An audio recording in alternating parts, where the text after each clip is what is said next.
ขอให้บุญก่อเกือกับเกิดกัญญา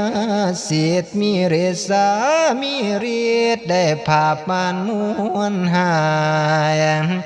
บุญทั้งหลายของเจ้าที่ทำมาตั้งแต่ก่อ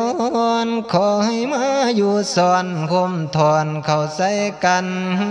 ทำเถื่อนี้แด่เถื่อนั้นในปัญญาเป็นมหันต์แน่ดื้อ